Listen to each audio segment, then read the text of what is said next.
ثانی انٹرنیشنل حج عمرہ tours and travels. حج عمرہ جانے کے خواہش مند حضرات اسکرین پر دیے گئے نمبرز پر کال کریں۔ صدر محترم حضرت مولانا سید محمود اسد صاحب مدنی،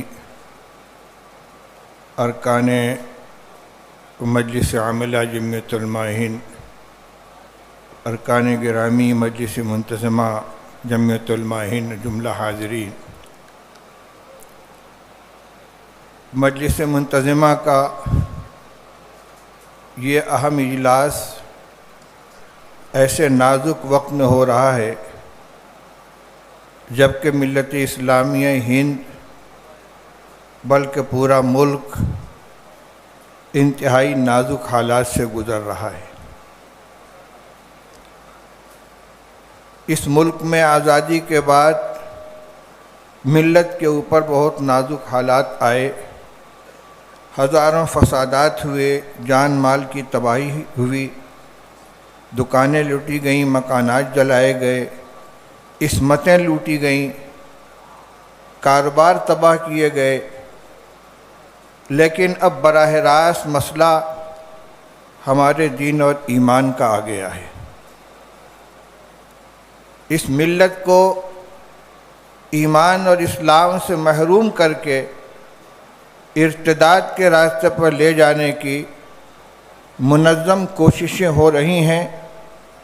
اور ہر سطح پر ہو رہی ہیں۔ ہم نام لیتے ہیں فرقہ پرست تنظیموں کا، افسوس کی بات یہ ہے کہ اب حکومتیں، چاہے وہ صوبائی ہوں چاہے مرکزی، وہ بھی تعلیم کے نام پر اور کلچر اور ثقافت کے نام پر امت مسلمہ کے نوجوانوں اور بچوں کو ان کے مذہب سے منحرف کر کے، اسلام سے منحرف کر کے ارتداد کے راستے پر لے جانے کے لیے نہ صرف یہ کہ کوششیں کر رہے ہیں بلکہ جبر اور شدت کا راستہ اختیار کر رہے ہیں۔ مدارس میں، اسکولوں میں اس طرح کے قوانین نافذ کیے جا رہے ہیں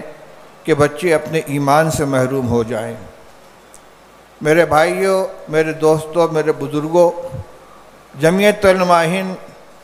اللہ تعالیٰ کا اس ملت کے اوپر بہت بڑا احسان ہے، بہت قیمتی عطیہ ہے۔ ہم اپنے صرف بزرگوں کا اور اکابر کا حوالہ دینے پر اکتفا نہ کریں بلکہ آج کے حالات میں یہ سوچیں کہ ہمارے وہ اکابر اگر زندہ ہوتے تو کن جذبات اور کن قربانیوں کے ساتھ وہ میدان میں کھڑے ہوتے۔ آج ہمیں انہی جذبات کو اپنے ساتھ لے کر اور اس وقت جو ہمارے قائدین ہیں، ہمارے سربراہان ہیں، ہمارے اکابر ہیں، علماء ہیں، ان کے شانہ بشانہ کھڑے ہو کر اور نوجوانوں کی طاقت اور ان کی صلاحیتوں کو استعمال کر کے اس ملت کو اور اس ملک کو تباہی کے دہانے میں داخل ہونے سے روکنا ہے۔ یہ بات ہمارے سامنے بار بار آ رہی ہے کہ ہم صرف اپنی ملت ہی کے لیے نہیں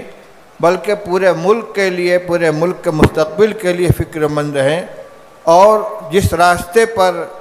ہمیں چلایا جا رہا ہے، یہ چلانے کی کوشش کی جا رہی ہے یا ملک کو لے جانے کی کوشش کی جا رہی ہے، یہ ملک کے لیے انتہائی تباہ کن ہے۔ اس وقت ضرورت ہے کہ بالکل نچلی سطح سے لے کر چوٹی تک جمعیت علماء کی تمام اکائیوں کو مضبوط اور متحرک کیا جائے۔ اللہ تعالیٰ نے ہمارے نوجوانوں کو، ہمارے علماء کو، ہمارے عوام کو، ہمارے بچوں کو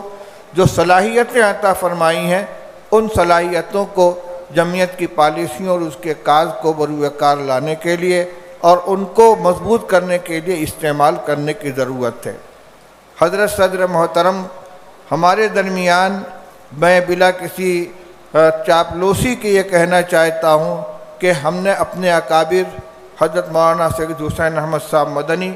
اور حضرت مولانا سید اسد صاحب مدنی رحمۃ اللہ علیہ، مجاہد ملت حضرت مولانا حفظ الرحمن صاحب سیوہاروی رحمۃ اللہ علیہ کو اپنے اپنے نازک اوقات میں جس عزیمت اور ہمت کے ساتھ کھڑے ہو کر حالات کا مقابلہ کرنے کو دیکھا ہے، پڑھا ہے، سنا ہے، آج اللہ تعالیٰ نے موجودہ صدر جمعیت کی شکل میں ہمیں اللہ تعالیٰ نے ان کا بدل عطا فرمایا ہے۔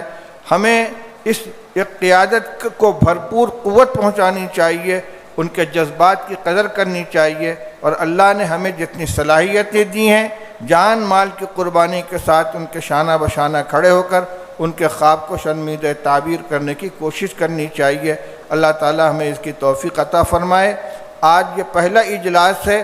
دعا فرمائیں کہ اللہ تعالی بہترین فیصلوں کی ہمیں توفیق عطا فرمائے، اور یہاں سے جو ہم واپس جائیں تو کچھ عزائم لے کر جائیں اور ان کے اندر کام کے اور ان کو تکمیل کے رنگ بھریں۔ اللہ تعالی توفیق عطا فرمائے۔ انہی الفاظ کے ساتھ میں اپنی نیک خواہشات کا اظہار کرتا ہوں، دعا کرتا ہوں کہ اللہ تعالی ہم سب کو مل کر ملت کی اس کشتی کو پار لگانے کی اور ملت کے تئیں اپنی ذمہ داریوں کو ادا کرنے کی توفیق عطا فرمائیں۔ وآخر دعوانا ان الحمد للہ رب العالمین۔